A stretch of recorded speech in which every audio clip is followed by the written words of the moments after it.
Chapter 4. Arijit sat alone in the dimly lit living room, listening to the ticking of the wall clock echo through the silence. Dinner had ended an hour ago, and Kavya had excused herself early, claiming she was exhausted. She had closed their bedroom door quietly, but to Arijit, she felt like a distant shadow he couldn't quite understand. His mind drifted through the subtle signs he'd noticed over the past few months, the way she would suddenly seem lost in thought, how her phone was always close by, the faint smile she wore whenever she received a message. He tried to push down the growing suspicion in his heart, convincing himself it was merely the loneliness speaking. But that night, alone in the silence, his doubts grew deeper. When Kavya reappeared, dressed in sari, he gently tried to broach the subject. "Kavya, is there something you're hiding from me?" he asked. She paused for a moment, her back to him, then turned around slowly. In the dim light, her face looked tired, and there was an expression in her eyes he couldn't quite decipher, perhaps guilt or maybe fear. She forced a small smile, but it didn't reach her eyes. "No, Arijit. Just tired, that's all." Her voice was steady, too steady, and she turned away before he could read anything further on her face. The conversation ended just as abruptly as it had begun, leaving Arijit with a heavy heart full of unanswered questions. The next day, Arijit went to see his older sister, Gitanjali, whom he regarded as a mother figure. She was sitting in the garden, the air around them filled with the sweet scent of jasmine. Her long hair, streaked with a few strands of silver, framed her face as she looked up, noticing the worry in Arijit's eyes. Kavya isn't the same," he said quietly. "She feels distant." Gitanjali set her cup of tea down, concern etching lines across her face. She replied softly, "Arijit, even marriage goes through seasons. People change and sometimes they just need space." Though she tried to reassure him, a pang of worry touched her heart. She had seen that look before, the same look Arijit had after their mother had passed away. "I know, but this feels different." "I can feel it," he insisted. Gitanjali placed a gentle hand on his shoulder. "I'll keep an eye out," she promised, masking the seriousness of her concern. The thought that Kavya might betray Arijit in any way was unbearable, but Gitanjali had always trusted her intuition, and a small seed of doubt began to grow in her mind. Over the next few weeks, Gitanjali discreetly observed Kavya during family gatherings and visits. She noticed an artificiality in Kavya's words, and her smile often faded too quickly. One afternoon, as Gitanjali was leaving after tea, she saw a receipt at the entrance from an upscale cafe, one that Kavya had never mentioned visiting. Her heart skipped a beat when, on a separate occasion, she noticed a stylish men's bracelet, casually placed on a decorative shelf in Kavya's study. It could only be a Diffier's. Gitanjali's breath caught, and she felt her pulse quicken. The implications were devastating. She sat back, eyes fixed, as if reality was unraveling before her. If what she feared was true, it could shatter Arijit's world, leaving a wound that even time might never heal. As she was leaving, Gitanjali told Kavya, "Kavya, don't make any mistakes that would not only ruin you but bring shame to your parents, Arijit, and our family. We could become a laughingstock in society." Kavya, avoiding her gaze, replied, "Don't worry, That won't happen." Later that night, Gitanjali shared her suspicions with her husband, Rajiv, in their study. She paced the room, while Rajiv, known for his calm wisdom and strong relationships, watched her carefully. "Rajiv, I'm worried. Arijit is like a son to me, and I feel that Kavya is betraying him. If what I suspect is true, it could be catastrophic," she said, her voice quivering as she sank into a chair, heavy with dread. Rajiv, serious and sharp-eyed, leaned forward, a solemn look crossing his face. "Gitanjali, if this is true, we must protect Arijit at any cost. But we must be certain. We cannot accuse Kavya based only on suspicion." Gitanjali nodded, though a part of her already knew. A tight ache gripped her chest. Kavya's actions were no longer just whispers in her mind, they were pieces of a puzzle, forming a picture she dreaded to see complete. Meanwhile, Kavya felt the weight of her choices bearing down on her. Every time she saw Arijit playing with Ananya or heard him laugh, her guilty conscience gnawed at her. She knew how deeply Arijit loved both her and their daughter. She wondered if that gave her the right to betray him, and for what?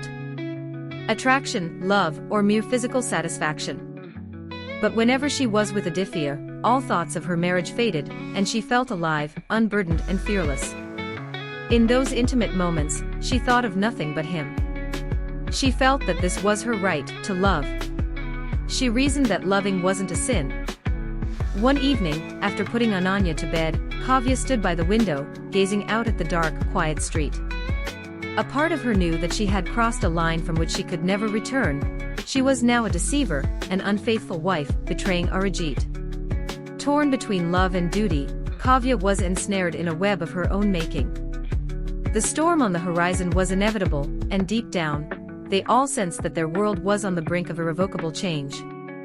Chapter 5. The stillness of the night was enveloped in an eerie silence as Arijit returned home early from work, a rare occurrence. He was happy, hoping to read his daughter a bedtime story and spend some quality time with Kavya. But as he opened the door and stepped inside, he sensed an odd, unsettling calm in the house.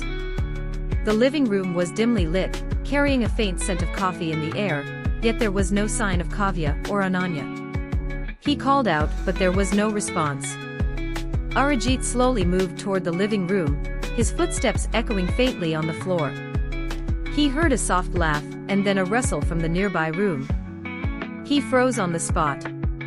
There was something in the air, something that didn't feel right. A strange tension knotted in his stomach, and his pulse quickened as he approached the study room's door.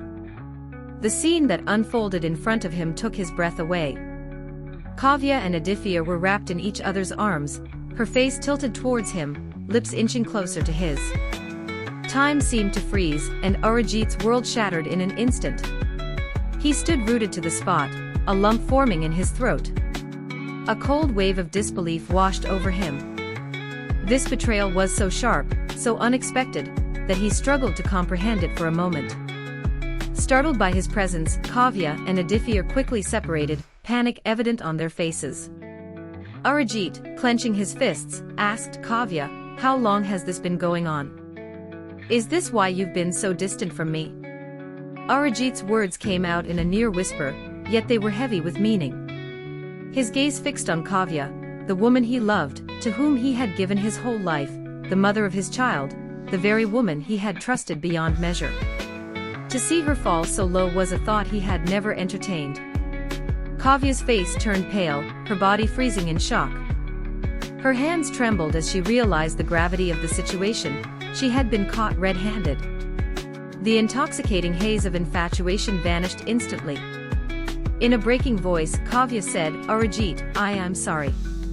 She took a step toward him, but Arijit raised a hand, stopping her in her tracks. His eyes now held only coldness, a distant look filled with bitterness. She saw the pain in his eyes, realizing how deeply he was hurt. Her guilt weighed so heavily on her chest that she could barely breathe. Arijit remained motionless, his heart pounding wildly as he tried to process the sight before him. He looked at Aditya, the man who had taken away the most precious part of his life. The pain was unbearable, and for the first time, he felt utterly helpless, as if the walls of the room were closing in around him. Without saying another word, Arijit strode to the bedroom. Kavya tried to say something, but no words came. She knew there was no turning back now.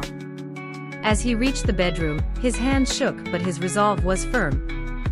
He opened the drawer of his bedside table and retrieved his service pistol, a weapon he'd always used to protect others. Now it held a new, dark purpose, to defend the dignity of his shattered soul and pride. His chest heaved with every breath, each one harder than the last. He knew what he was about to do. He had never felt such deep sorrow. As he turned and took a step toward the door, he heard Kavya's desperate voice from behind, calling his name. Kavya, sobbing and shaking, pleaded, "Arijit, please don't do this. Please, hear me out." But her words didn't reach him. His steps were steady, each one firmer than the last. He entered the living room, where Aditya now stood, his face filled with fear but also a hint of guilt. Aditya, his voice trembling, tried to explain, Arijit, listen, it's not what you think. Arijit's voice was quiet but icy as he replied, what I saw, is that not the truth?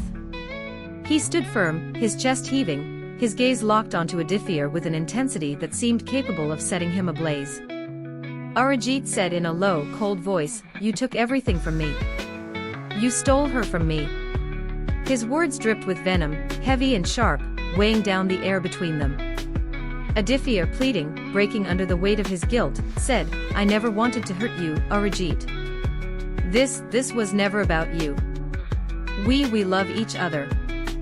We haven't done anything wrong. Please, don't shoot.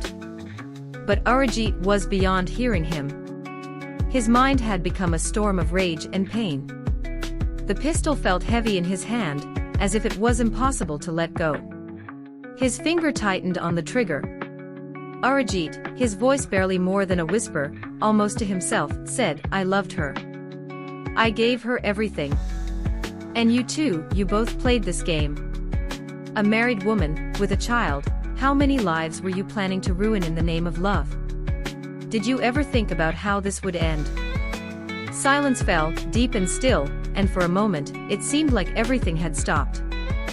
Then, a sudden gunshot echoed through the house. Aditya's body jolted as the bullet tore through his heart. His eyes widened in shock, frozen with disbelief as he crumpled to the floor with a heavy thud. Kavya screamed, rushing to Aditya's side, trying desperately to stem the blood pouring from his wound with her trembling hands. But it was too late. The man she once saw as a friend, who had held such a prominent place in her life, with whom she had felt a forbidden love, was gone, his life ended in an instant. Arijit stood there, his breathing erratic, his grip on the pistol unsteady. His eyes were empty, as if the weight of the world had crushed him. He felt no victory. He felt nothing. He had taken a life, and for a moment, everything seemed to stop within him. Arijit, in a broken whisper, looking at Kavya, said, What have I done? Kavya's sobs filled the room, her body shaking as she cradled Aditya's lifeless form. Her heart shattered as she realized that her own betrayal had driven Arijit to this breaking point. She hadn't considered the depth of the consequences her actions would bring. The pistol slipped from Arijit's hand, clattering to the floor. He dropped to his knees, clutching his head in his hands. He had never imagined things would come to this. The foundation of his love, family, and future had crumbled violently in a single moment. Kavya looked at him, a mix of despair and torment in her eyes. There were no words left, only the hollow silence of a world torn apart. In that dark, shattered silence, Arijit remembered his sister, Gitanjali. She was the only one who could help now. He slowly rose and went to his bedroom, dialed her number, and said, Gitanjali, come quickly. I've done something you won't believe. Gitanjali, sensing the gravity in his voice, replied, I'm coming, Arijit. Rajiv and I will be there soon. If you like the story, please like, subscribe and hit the bell notification button.